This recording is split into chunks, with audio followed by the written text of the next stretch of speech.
গতকাল সামাজিক যোগাযোগ মাধ্যমে কয়েকটি গুজব খুবই প্রমিনেন্ট ছিল। একটি হচ্ছে যে দেশে জরুরি অবস্থা জারি করা হচ্ছে, সেনাবাহিনীর বিভিন্ন ইউনিট ঢাকা অভিমুখে মার্চ শুরু করেছে এবং তারই অংশ হিসাবে জরুরি অবস্থার প্রাথমিক পদক্ষেপ হিসাবে এবি পার্টির সাধারণ সম্পাদক ব্যারিস্টার ফুয়াদকে গ্রেফতার করা হয়েছে, এরকম একটা সংবাদ ব্যাপকভাবে ছড়িয়েছে।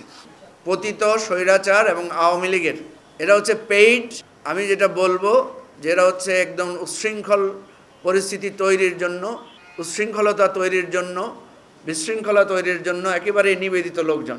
এটা সরাসরি শেখ হাসিনার নির্দেশেই এই ধরনের উস্কানিগুলো হয়। কারণ এর আগেও আমরা দেখেছি শেখ হাসিনা নির্দেশনা দিয়েছেন তার নেতাকর্মীদেরকে যে প্রেসিডেন্ট ট্রাম্পের ছবি লাগিয়ে মিছিল করার জন্য, এবং সেই মিছিলে যদি হামলা হয় এবং ট্রাম্পের ছবি আক্রান্ত হয়েছে এই সমস্ত ছবি দিয়ে ওনারা রাজনীতি করবেন এবং মার্কিনীদের মধ্যে ওনারা উত্তেজনা তৈরি করার চেষ্টা করবেন। আজকে পরিকল্পিতভাবে সাধারণ ছাত্র জনতাকে সেনাবাহিনীর মুখোমুখি ঠেলে দেওয়া হয়েছে বা ঠেলে দেওয়ার চেষ্টা করা হচ্ছে।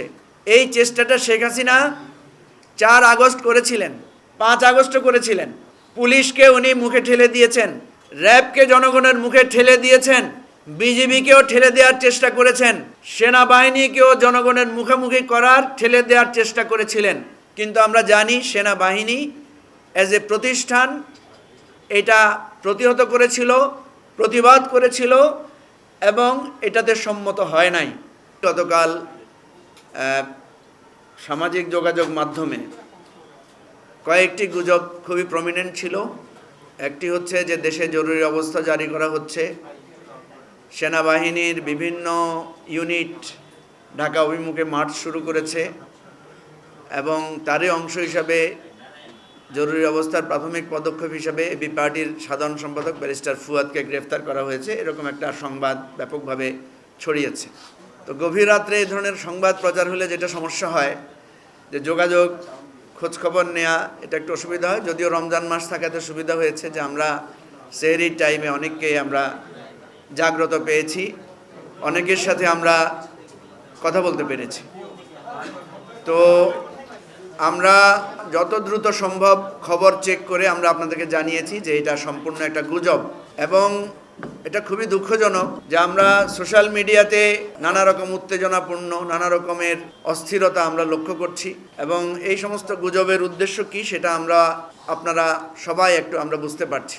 যাদের আইডি থেকে এই গুজবগুলো ছড়ানো হয়েছে এদেরকে আপনারা প্রায় সবাই চেনেন। এরা সবাই পরিচিত, চিহ্নিত পতিত স্বৈরাচার এবং আওয়ামী লীগের একেবারে এরা হচ্ছে পেইড এবং আমি যেটা বলবো যে এরা হচ্ছে একদম উচ্ছৃঙ্খল পরিস্থিতি তৈরির জন্য, উচ্ছৃঙ্খলতা তৈরির জন্য, বিশৃঙ্খলা তৈরির জন্য একেবারে নিবেদিত লোকজন। তো আমি ভাবছিলাম যে এই সমস্ত কাজগুলো কেন হয়, কারা এগুলো করে। তো প্রায় সকল বোদ্ধারাই আমাকে বলেছেন যে এটা সরাসরি শেখ হাসিনার নির্দেশেই এই ধরনের উস্কানিগুলো হয়। কারণ এর আগেও আমরা দেখেছি শেখ হাসিনা নির্দেশনা দিয়েছেন তার নেতাকর্মীদেরকে যে প্রেসিডেন্ট ট্রাম্পের ছবি লাগিয়ে মিছিল করার জন্য, এবং সেই মিছিলে যদি হামলা হয় এবং ট্রাম্পের ছবি আক্রান্ত হয়েছে এই সমস্ত ছবি দিয়ে ওনারা রাজনীতি করবেন এবং মার্কিনীদের মধ্যে ওনারা উত্তেজনা তৈরি করার চেষ্টা করবেন। ঠিক তেমনি আপনারা দেখেছেন যে ব্যারিস্টার আসাদুজ্জামান ফুয়াদ এবি পার্টির সাধারণ সম্পাদক গত 2024 সালের 5 আগস্ট, আমি তখন জেলে ছিলাম, আমাদের যখন প্রতিবাদ সমাবেশ হচ্ছিল এই বিজয় 71 চত্বরে, তৎকালীন সময়ে দেশে নানা রকমের পরিস্থিতি বিরাজ করছিল, খুবই সেন্সিটিভ একটা টাইম। সেই সময়ে ব্যারিস্টার ফুয়াদের একটা বক্তব্য ছিল, কারণ আমাদের কাছে খবর ছিল যে নানা রকম ষড়যন্ত্র হচ্ছে, ছাত্র জনতার অভ্যুত্থানকে পকেটজাত করার জন্য নানা রকমের কাজ হচ্ছে। সেই পরিস্থিতিতে ব্যারিস্টার ফুয়াদ একটা বক্তব্য রেখেছেন। আপনারা সেই বক্তব্যটা ভালো করে লক্ষ্য করলে দেখবেন সেখানে তেমন কোনো ইলেকট্রনিক মিডিয়া ছিল না। কারণ সেই সময়ে ইলেকট্রনিক মিডিয়া তো দূরের কথা, সোশ্যাল মিডিয়ার কার্যক্রম তখন খুবই লিমিটেড ছিল, ইন্টারনেটও বন্ধ ছিল। সেই সময়ের একটা বক্তব্যকে গতকাল পরশু 2 দিন ধরে আমরা দেখলাম যে কে বা কারা এটা নতুন করে এটা এনেছে এবং এটা বিভিন্ন জায়গায়, এটা মেসেজের মাধ্যমে বিভিন্ন জায়গায় এটা ছড়ানো হয়েছে এবং বলা হয়েছে যে এটা সাম্প্রতিক একটা বক্তব্য। সেটা আমি আপনাদেরকে খোলামেলা করেই বলি, আপনারা হয়তো আমাকে প্রশ্ন করবেন এই বিষয়ে, যে সেখানে দেখা যাচ্ছে ব্যারিস্টার ফুয়াদ অত্যন্ত স্পষ্ট করে বলছেন যে কোনো ষড়যন্ত্র বরদাস্ত করা হবে না। ষড়যন্ত্র যদি করা হয় আমরা আবু সাঈদের মতো জীবন দিয়ে রক্ত দিয়ে হলে সেটা মোকাবেলা করব। এবং ক্যান্টনমেন্টের একটা কথা সেখানে এসেছে যে আমরা সেখানেও আমরা প্রয়োজনে আমাদের উড়িয়ে দিব, এই ধরনের একটা কথা উনি সেখানে বলেছেন। প্রেসিডেন্টকে আওয়ামী লীগের আজ্ঞাবহ হিসেবে উল্লেখ করে তিনি প্রেসিডেন্টকেও চক্রান্ত থেকে বিরত থাকার আহ্বান জানিয়েছেন। প্রিয় ভাই ও বন্ধুগণ, আপনারা জানেন যে গণ অভ্যুত্থান মানেই ছিল আমাদের সব কিছু ওলটপালট করে দেয়া। যে গণভবন উড়িয়ে দেওয়া হয়েছে, গণভবনকে মানুষ ঘেরাও করেছে, সেরকম একটা পরিস্থিতি ছিল 5ই আগস্ট। সেরকম পরিস্থিতিতে একটা বক্তব্যকে বর্তমান সময়ের বক্তব্য বলে চালিয়ে দিয়ে নানা ধরনের উত্তেজনা তৈরি করার চেষ্টা কারা করেছে, এদেরকে আপনারা চেনেন। আমরা এদের সমস্ত বিষয়গুলো অবজার্ভ করেছি, লক্ষ্য করেছি এবং সংশ্লিষ্ট কর্তৃপক্ষকে জানিয়েছি। আমার সাথে বিভিন্ন জায়গা থেকে যোগাযোগ করা হয়েছে, তাদেরকে আমি বিষয়টা যখন স্পষ্ট করেছি তারা বিষয়টা বুঝেছেন। কিন্তু এর মধ্যে আমরা দেখলাম যে এটাকে পুঁজি করে নানা রকমের গুজব, নানা রকমের উত্তেজনা ছড়ানোর চেষ্টা করা হয়েছে। গতকালকে আমাদের এখানে পাশে একটা শ্রম ভবন আছে, আপনারা জানেন, এখানে শ্রমিকরা আন্দোলন করছে। গতকাল এখানে সেনাবাহিনীর প্রায় 10-12টা সাঁজোয়া যান এসেছিল বিকেলের দিকে। বিভিন্ন জায়গায় খবর ছড়িয়ে পড়েছে যে এবি পার্টি অফিস সেনাবাহিনী ঘেরাও করেছে। আমার কাছে চারিদিক থেকে ফোন আসা শুরু হলো। তো আমরা এই বিষয়গুলোকে বুঝতে পারছি যে এক ধরনের উত্তেজনা, ভুল বোঝাবুঝি এবং পরিস্থিতি এবং নানা মিথ্যা সার্কুলার, নানা মিথ্যা নোট প্রচার করে এক ধরনের বিভ্রান্তি তৈরি করা হচ্ছে। এই ধরনের বিভ্রান্তি আপনারা জানেন এটা নতুন না। অতীতেও আমরা যখন ফ্যাসিবাদ বিরোধী আন্দোলন করেছি নানা রকমের মিথ্যা তথ্য, নানা রকমের কথা এখানে ছড়ানো হয়েছে। কেউ ইচ্ছা করে ছড়িয়েছেন, কেউ বা আবেগপ্রবণ হয়ে ছড়িয়েছেন, কেউ বা সিনসিয়ারলি সত্য মনে করে ছড়িয়েছেন। তো এই জাতীয় বিষয়গুলোতে আমি অনুরোধ করব সবাইকে যে আপনারা সবাই একটু সেন্সিবল হবেন, সবাই একটু সতর্ক হবেন, সচেতন হবেন। কোনো ধরনের তথ্য যাচাই বাছাই না করে আপনারা হুট করে সেটা প্রচার করবেন না। গতকাল আপনারা যথেষ্ট দায়িত্বশীলতার পরিচয় দিয়েছেন, সংবাদ মাধ্যমের লোকেরা যথেষ্ট দায়িত্বশীলতার পরিচয় দিয়েছেন এবং আমরা সবার সাথে যোগাযোগ করার চেষ্টা করেছি যারা আমাদের সাথে যোগাযোগ করেছেন। প্রিয় ভাই ও বন্ধুগণ, আমরা পরিষ্কার করে বলছি, একদম এখানে কোনো দাড়ি কমা সেমিকোলন নাই।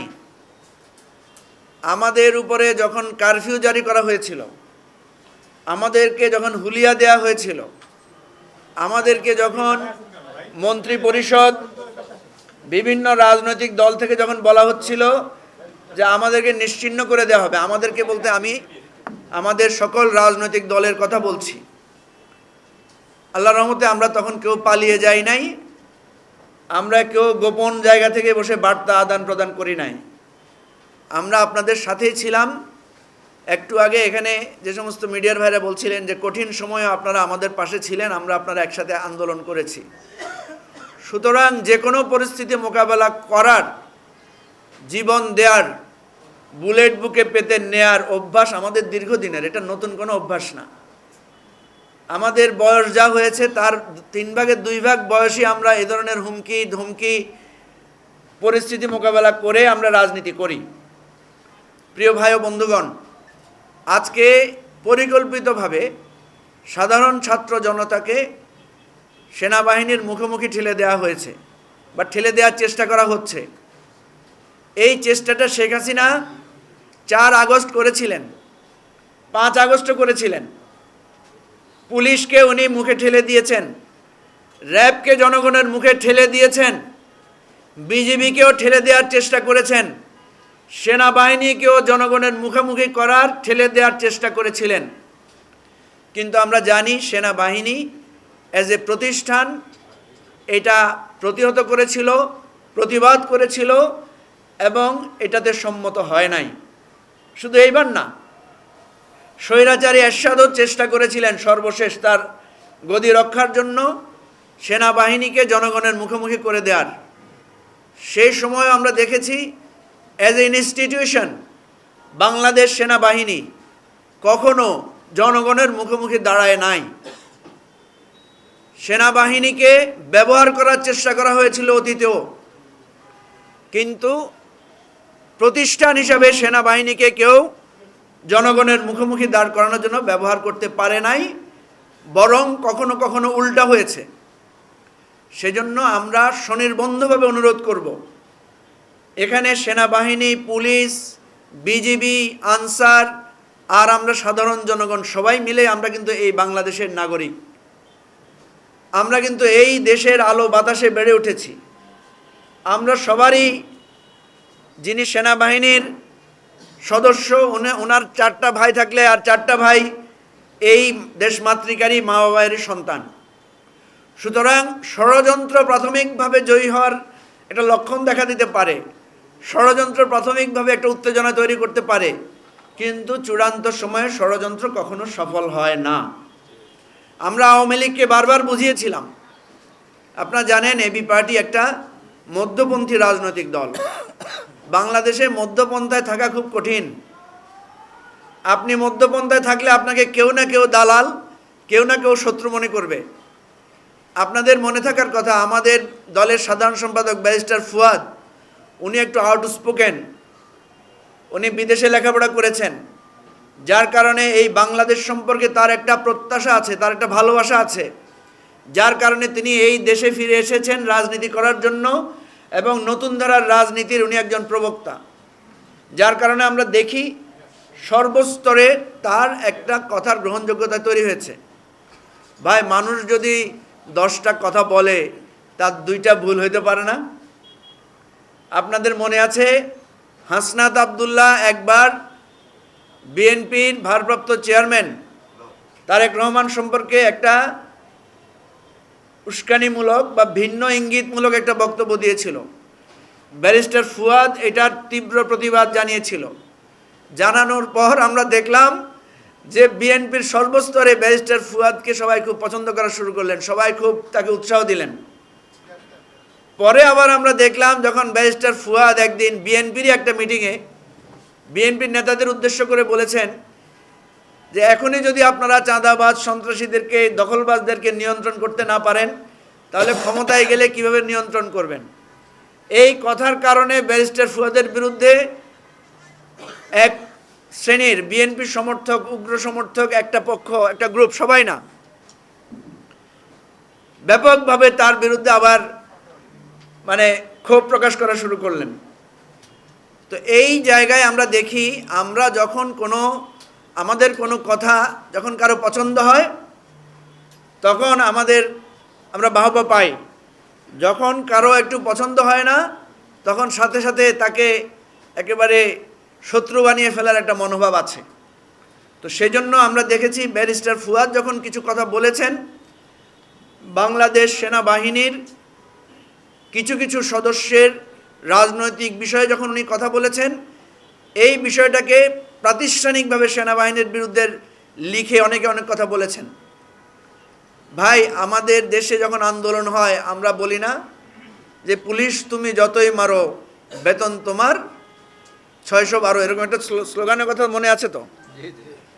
এটা তো পুরো পুলিশ প্রতিষ্ঠানের বিরুদ্ধে কথা না, এটা হচ্ছে একটা ক্ষোভের প্রকাশ, এটা হচ্ছে একটা প্রতিবাদী ভাষা।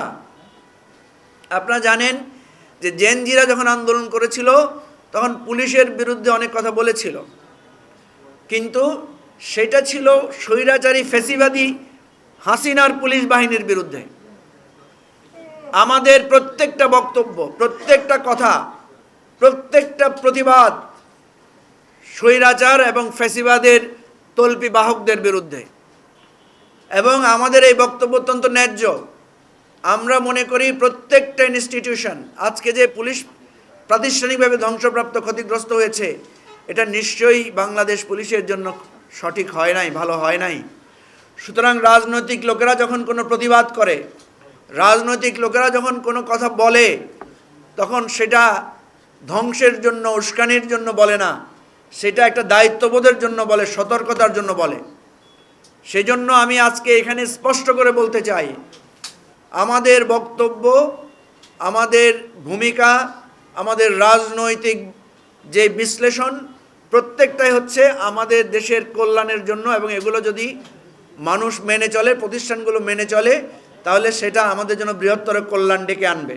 ওয়ালটন আবারও মিলিয়নিয়ার অফারে ওয়ালটন ফ্রিজ কিনে আপনিও হয়ে যেতে পারেন মিলিয়নিয়ার।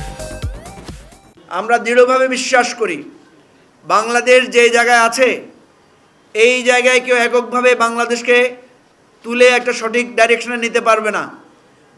এটা ডক্টর ইউনূস একা পারবে না, উপদেষ্টারা একা পারবে না। কোনো জরুরি অবস্থা জারি করেও দেশের এই পরিস্থিতিকে সঠিক পথে আনা সম্ভব নয়। আমি একজন রাজনৈতিক কর্মী হিসাবে সর্বপ্রথম জরুরি অবস্থা জারির জন্য প্রধান উপদেষ্টাকে বলেছিলাম যে দেশের যে পরিস্থিতি, প্রত্যেকটা অন্তর্বর্তীকালীন সরকার, আপনারা জানেন কেয়ারটেকার সরকার যখন ক্ষমতায় আসে প্রাথমিকভাবে সে একটা জরুরি অবস্থার মতো পরিস্থিতি দিয়ে দেশে আইনশৃঙ্খলা পরিস্থিতি নিয়ন্ত্রণে আনে।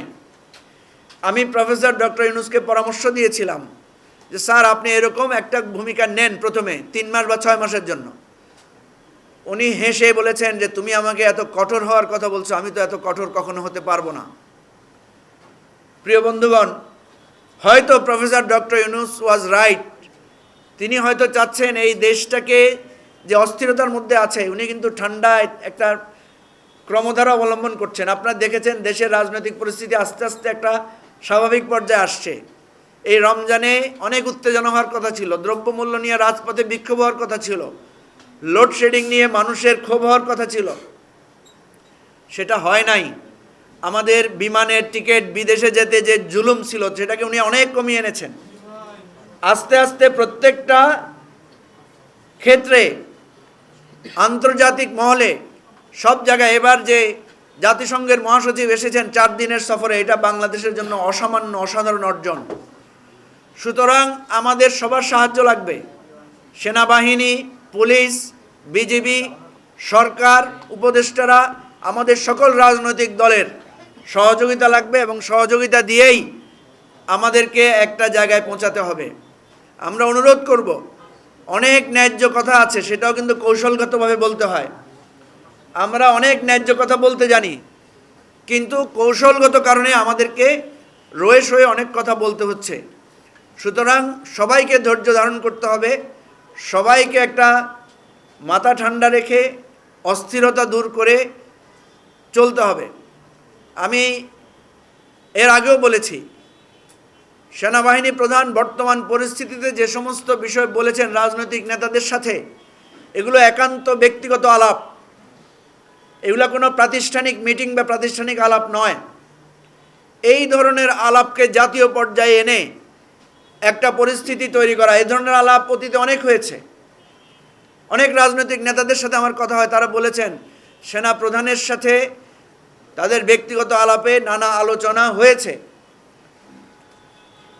কিন্তু সেই আলোচনাকে পাবলিকলি এনে যে পরিস্থিতি তৈরি করা হয়েছে, এটাকে সমাধানের দায়িত্ব, এটাকে কুল ডাউন করে স্বাভাবিক পরিস্থিতি আনার দায়িত্ব এই সরকারের। আমরা অন্তর্বর্তীকালীন সরকারকে অনুরোধ করব, দেশের এই পরিস্থিতিতে আপনি একটি জাতীয় সংলাপ আহ্বান করেন দ্রুত, যেটা আপনি ভারতের উস্কানির সময় করেছিলেন।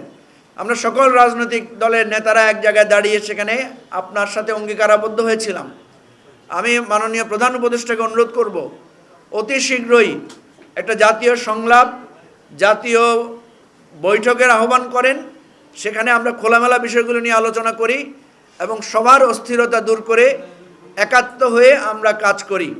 আমরা গভীর উদ্বেগের সাথে লক্ষ্য করছি শেখ হাসিনা এবং আওয়ামী লীগের মধ্যে পরিবর্তনের কোনো লক্ষণ নাই। এই দলটা, এই দলের নেতাদের এত বড় বিপর্যয়, এত বড় একটা গণ অভ্যুত্থানের পরেও তাদের মধ্যে শিক্ষা এবং তাদের যে অনুভূতি তৈরির, নতুন করে ভাবার কোনো লক্ষণ আমরা দেখতে পাচ্ছি না। আমরা কিন্তু এই দেশটাকে একটা রিকনসিলিয়েশন প্রসেসের মধ্য দিয়ে যার যার ভুল ত্রুটি দূর করে একসাথে পথ চলার পক্ষপাতী, সেটার জন্য সবাইকে এগিয়ে আসতে হবে। আপনি আমাকে খুন করবেন, আপনি আমাকে গুম করবেন, আপনি আমার লক্ষ লক্ষ লক্ষ লক্ষ কোটি টাকা লোপাট করে দেশটাকে শূন্য করে ফেলবেন, এরপরও অনবরত হুমকি দিয়ে যাবেন, এরপর বলবেন আপনার সাথে আমার ইনক্লুসিভ পলিটিক্স করার জন্য। এই ধরনের একপাক্ষিক ইনক্লুসিভনেস, এটা একটা প্রশংসা আর কিছু না। আমরা বলছি যে যার যার জায়গা থেকে সবাইকে এগিয়ে আসতে হবে, সবাইকে ন্যায্যতার ভিত্তিতে ভাবতে হবে এবং ভেবে আমাদেরকে সঠিক পথের দিকে আমাদেরকে যেতে হবে। অনেক কিছুকে আমরা অত সিরিয়াসলি নিচ্ছি না, কারণ এই তরুণরা তাদের এই তারুণ্যের কারণেই এত বড় একটা আন্দোলন সংগ্রামে তারা আমাদের পাশে ছিলেন। আমরা আশা করছি তারা আস্তে আস্তে তাদের ম্যাচুরিটি ডেভেলপ করবে। আমি তো আপনাকে ইঙ্গিতে বলেছি যে এই ধরনের আলোচনা অনেক রাজনৈতিক নেতাদের সাথে মাননীয় সেনাবাহিনী প্রধানের হয়েছে। কেউ তো এটা পাবলিকলি এনে এই ধরনের হাইপ তৈরি করে নাই, ঠিক আছে? হাসনাতকে বিভিন্নজন জিজ্ঞেস করেছে যে আপনি এটা কেন করলেন। তিনি কাউকে বলেছেন যে উনি ইনসিকিউরিটি ফিল করে এটা করেছেন, কাউকে বলেছেন, আমি দেখেছি যে 2জন ইউটিউবার বা 3জন ইউটিউবারের একটা টক শোতে ওরা বলেছে যে হাসনাত কখন মানে তার যে কখন যেটাই কি করে সে তার ঠিক নাই, সে তার মনে হয়েছে এখন করা দরকার সে করেছে। তো সেই জন্য আমরা এই জন্য আহ্বান জানাচ্ছি যে রাজনৈতিক এতদিন তারা ছিলেন ছাত্র জনতার কণ্ঠস্বর আকারে, এখন কিন্তু একটা রাজনৈতিক দলের সদস্য। রাজনৈতিক দলের সদস্যদেরকে অত্যন্ত বিবেচনাপ্রসূত হতে হয়, অত্যন্ত চিন্তাশীল হয়ে কাজ করতে হয়। আমি এই জন্য আমাদের দলের মধ্যেও আপনারা জানেন ব্যারিস্টার ফুয়াদের একটা বক্তব্য নিয়ে আগেও একটা আলোচনা হয়েছিল। আমরা কিন্তু আমাদের দলের ভেতরে ব্যারিস্টার ফুয়াদকে আমরা শোকজও করেছিলাম। বিজয় দিবসের 16ই ডিসেম্বর বিজয় দিবস অন্য সময় করার একটা বক্তব্য উনি রেখেছিলেন। পরে উনি আমাদের দলের কাছে ক্লারিফিকেশনও করেছেন যে এটা ওনার ব্যক্তিগত অভিমত ছিল এবং এটার উনি কিছু ব্যাখ্যাও দিয়েছেন। সুতরাং আমি মনে করি রাজনৈতিক নেতৃবৃন্দের বক্তব্য অনেক বেশি সতর্কতার সাথে দায়িত্বশীলতার সাথে দিতে হবে। এটা আমি নতুন রাজনীতিবিদ যারা হয়েছে আমাদের ভাই বন্ধু এবং আমাদের এই অবিস্মরণীয় মুক্তি আন্দোলনের নেতা তাদের কাছে আমার এটা অনুরোধ থাকবে আপনার মাধ্যমে।